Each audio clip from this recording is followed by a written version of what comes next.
ప్రియ ప్రేక్షకులారా, మనం పరిశుద్ధుల ఆదర్శ జీవితాలు తెలుసుకుంటూ వాటిలో సాధు సుందర్ సింగ్ సంక్షిప్త జీవిత చరిత్ర గురించి తెలుసుకుంటున్నాం. క్రితం పాఠంలో మరి సుందర్ సింగ్కి ఆడ వదిన గారు విషాహారం పెట్టిన తర్వాత అక్కడి నుంచి మరి సుందర్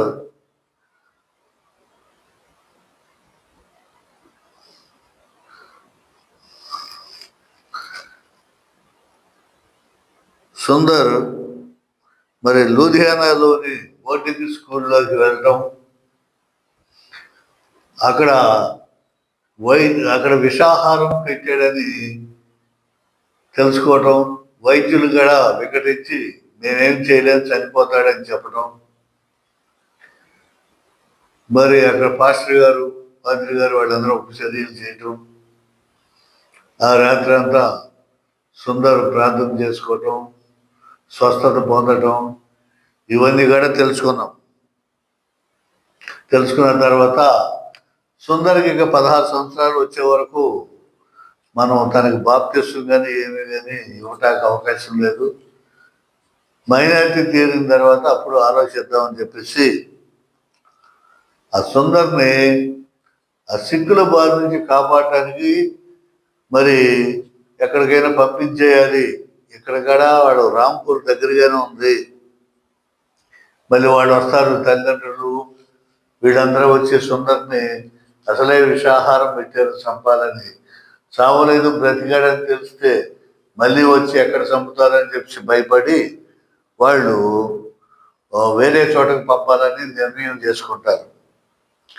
దానిలో భాగంగానే సుందర్ లూధియానా వెళ్ళిన తర్వాత బైబిల్ చదవటంలో రాంపూర్లో తమకు సహాయం చేసిన ప్రధాన ఉపాధ్యాయుని కుమారుని సుందర్ మొట్టమొదటిగా కలుసుకున్నాడు.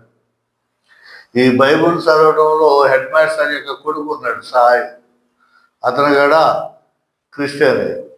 క్రిస్టియన్గా మారాడు కాబట్టి అతను సహాయం తీసుకున్నాడు. అంతకుముందు తన సహాధ్యాయి కూడా ప్రిన్సిపల్ ఈ కుర్రవాడిని పిలిపించి సుందర్ని ఆహ్వానించవలసిందని, అతని కష్ట సమయాల్లో అతనితో స్నేహంగా ఉండమని ప్రత్యేకంగా చెప్పారు. ప్రధాన ఉపాధ్యాయులు గారి ద్వారా సుందరికి సహాయం చేయండి, కష్ట సమయంలో ఉన్నాడని చెప్పేసి చెప్పడం జరిగింది. ప్రెస్బిటేరియన్ మిషన్లో పనిచేసే వారు కూడా కొత్తగా వచ్చిన సుందర్ని గురించి తెలుసుకుని అతన్ని సౌకర్యంగా ఉంచడానికి చేయగలిగినంత చేశారు. కొత్తగా వచ్చిన కుర్రాడిని అక్కడ పనిచేసేవాళ్ళు, వంట వాళ్ళేమి, మరి అక్కడ సిబ్బంది ఎవరెవరైతే ఉన్నారో వాళ్ళందరూ కూడా సుందరగా సహాయం చేయటం మొదలుపెట్టారు. పరిస్థితుల తీవ్రతను వారు అర్థం చేసుకున్నారు కనుక తాము కొంతవరకు మాత్రమే సుందర్ని కాపాడగలమని చెప్పేసి వారు భావించుకున్నారు. సుందర్ తనంతట తానుగా వారి దగ్గరకు వచ్చాడు. మానవరీత్యా చెప్పాలంటే వారు అతని ప్రాణాన్ని కాపాడారు. సుందర్ని బలవంతంగా ఎవరో తీసుకురాలేదు కాబట్టి సుందర్ తనంతగా తాను వచ్చాడు. మరి ఆ రోజున ఈ హాస్టల్ వాళ్ళు మరి ఆదరించకపోతే ఆ కడుపుల నొప్పిగా విషాహారం తిన్నదానికి సుందర్ చనిపోయేవాడేమో.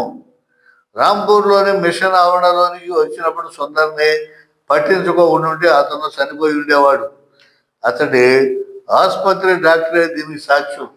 ఖచ్చితంగా చచ్చిపోతాడు, బ్రతకడు, విషం పూర్తిగా ఎక్కేసింది అని చెప్పి అక్కడ ఆసుపత్రి డాక్టరే మరి కరాఖండికి చెప్పి వెళ్ళిపోయాడు. అతనే సాక్ష్యం. అయితే తన ఇంటి వారు తెచ్చే ఒత్తిడికి కానీ వారు బ్రతిమాలే దానికి కానీ సుందర్ లొంగి వెళ్ళిపోతానంటే ఈ మిషనరీస్ చేసేది ఏమీ ఉండదే కాదు. వచ్చాడు, విషాహారం నుంచి వాళ్ళు మరి పరిచర్య చేశారు. ఆ రాత్రి అంతా మరి దైవ సన్నిధిలో ప్రార్థన చేసుకోవటం వల్ల సుందరికి స్వస్థత కలిగింది. ఇప్పుడు అంతా బాగానే ఉంది. కానీ మళ్ళీ ఇంటి వాడు వచ్చి నువ్వు రావాలి, తీసుకెళ్ళిపోతాం రా అంటే సుందర వెళ్ళిపోతానంటే చేసేది ఏమీ లేదు. ఒకనొక దినాన సుందర తండ్రి మిగిలిన కుటుంబ సభ్యులతో కలిసి స్కూల్కి వచ్చి సుందర్ని చూడాలని దబాయించాడు. ఒకసారి తండ్రి వచ్చాడు, తండ్రికి తెలిసిపోయింది పలానా చోట ఉన్నాడు, బ్రతికే ఉన్నాడు, చావలేదని.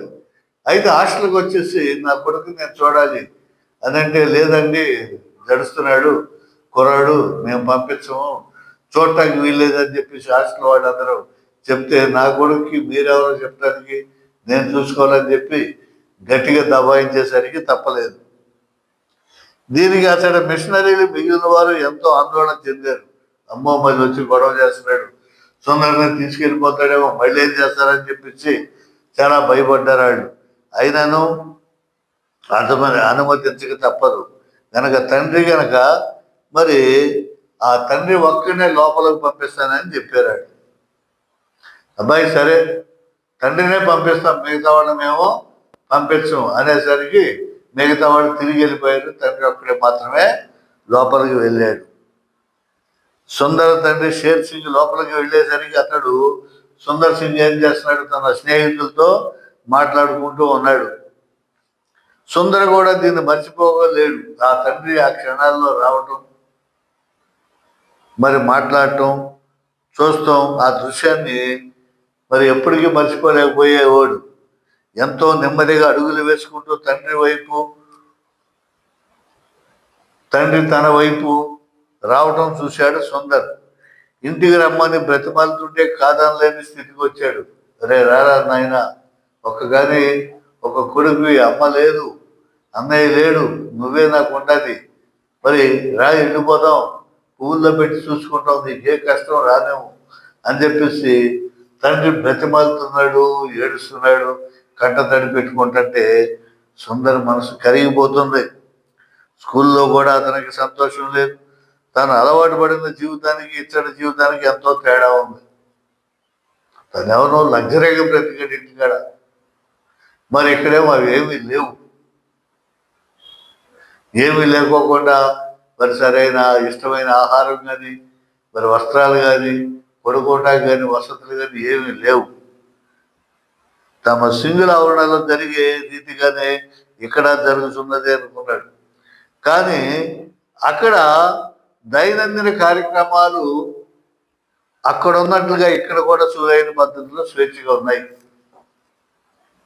అక్కడ సుందర్ సింగ్ ఉన్నప్పుడు, ఆడు అమ్మున్నప్పుడు అక్కడ మఠంలో, ఆశ్రమంలో ఎలా దైవం కార్యక్రమాలు జరుగుతూ ఉండేవో ఆ విధంగా ఇక్కడ కూడా టైం టేబుల్ చక్కగా ప్రొద్దునే లేవటం, ప్రార్థన చేసుకోవటం, లేవటం, బైబిల్ చదవటం, తర్వాత టిఫిన్ చేయటం, భోజనానికి వెళ్ళటం, సాయంత్రానికి, ఇవన్నీ కూడా టైం టేబుల్ బాగానే ఉంది. అయితే అతట రావటం పోవటం, సరదాగా కౌరులు చెప్పుకోవటం, లేదంటే దెబ్బలాడుకోవడం జరుగుతుండేది. అక్కడ పిల్లలు ఏం చేసేవాడు, తిరుగుతూ ఉండేవాడు, కౌరులు చెప్పుకుంటూ ఉండేవాడు, పరుగులు తీస్తూ ఉంటాడు, దెబ్బలాడుకుంటూ ఉండేవాడు. ఇలాంటి స్థితిలో ఈ సుందర్ ఏం చేసేవాడంటే అక్కడ ఉండేవాడు కాదు. ఎప్పుడైతే వాళ్ళు అల్లారి చిల్లరగా మాట్లాడి దెబ్బలాడుకుని కేకలేసుకుంటారు, అక్కడి నుంచి మెల్లిగా జారుకునేవాడు. జారుకుని బైబుల్ తీసుకుని మరి ఆ అడవిలోకి వెళ్ళిపోయి చక్కగా చెట్ల కింద కూర్చుని బైబుల్ చదువుకుంటా ఉండేవాడు. ధ్యానం చేసుకోవటానికి కానీ, బైబుల్ చదువుకుంటానికి కానీ సమయం దొరుకుతుంది, అక్కడ వెళ్ళిపోయేవాడు.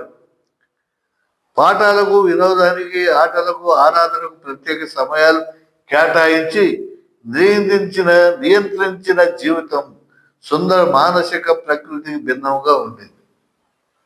అక్కడ ప్రతిదానికి టైం టేబుల్ అన్నమాట. భోజనం చేయడానికి ఒక టైం, ఆడుకోవటం ఒక టైం, స్నానం చేయడానికి ఒక టైం, ప్రార్థన చేసుకోవటం ఒక టైం, ఇలా ప్రతిదానికి ఒక టైం ఉండేదన్నమాట. అయితే ఎలాంటి గొడవలు చేయకుండా అచ్చటి పద్ధతులకు తను తాను అలవర్చుకున్నప్పటికీ సుందర మనసులో నెమ్మది లేదు. సరే అక్కడ ఎవరైతే ఏమైతే చేస్తున్నారో తప్పదు, వాడి ప్రకారమే సుందర కదా నడుచుకుంటూ ఉన్నాడు. అయితే అతని మనసులో మాత్రం నెమ్మది లేదు. ఇప్పుడేమో తండ్రి వచ్చి క్రైస్తవుడు అయ్యే ఆలోచన మానుకుని ఇంటికి రమ్మని కందేలతో బ్రతిమాడుతున్నాడు. ఓ ప్రక్కన తండ్రి వచ్చేసాడు, నాయన మానుకోరా, ఎందుకు ఈ కష్టం నీకు, ఇంటికి వచ్చేసాయని చెప్పి తండ్రి బ్రతిమాడుతున్నాడు. అందువల్ల అంతకు ముందు అన్నాడు లేనంతగా లొంగిపోయే స్థితికి వచ్చాడు సుందర్. తండ్రి అంతగా బాధపడి ఏడుస్తూ ఉన్నట్టే మనసు మెత్తబడిపోయి ఇంటికి వెళ్ళిపోదామా, తండ్రిని బాధ పెడుతున్నానా అని చెప్పి మనసు మెల్లిగా కరుగుతూ మొదలెట్టింది. తల్లి ప్రేమను, ఆమె భక్తి వైరాగ్యాలను తండ్రి గుర్తు చేస్తున్నప్పుడు సంతోషకరమైన బాల్య స్మృతులతో సుందర కన్నీళ్లు పెట్టుకున్నాడు. మీ అమ్మ ఉన్నప్పుడు ఎలా చూసిందిరా, నేను ఎంత గారాభంగా పెంచిందిరా, నీకేం కొదువు చేసిందిరా, ఆమె వెళ్ళిపోయినాక మేమేమన్నా తక్కువ చేసామా, ఆమె చనిపోయినాక మరి మీ అన్నయ్య చనిపోయినాక నీకేం తక్కువ చేసావా అని చెప్తుంటే మరి సుందర కళ్ళంటే నీళ్ళు వచ్చింది. తన కుటుంబం చూపిన ప్రేమ భద్రత ఎలా కాదనగలడు? తండ్రి చెప్పేది కూడా నిజమే, కాదని ఎలా చెప్పగలడు? ఎంతగా ఏడ్చుతున్న తండ్రి ప్రేమ సుందరపై ఎంత బలంగా పనిచేయనారంభించింది. ఆ తండ్రి ప్రేమ సుందర మీద బలంగా పనిచేసి సరే వెళ్ళిపోదాంలే, ఇదంతా ఎందుకు వాళ్ళని బాధ పెట్టడం అని అనిపించింది. అయితే తండ్రికి జవాబు దాటడానికి తటపటాయిస్తున్నాడు సమయంలో ఇంతకంటే బలమైన మరొకటి ఉంటుందని గుర్తించాడు సుందర్. మళ్ళీ వెళ్ళిపోదాం అనుకుని, అరే వెళ్ళిపోయేవాడిని అయితే నేను ఎంత దూరం రావడం జరిగింది,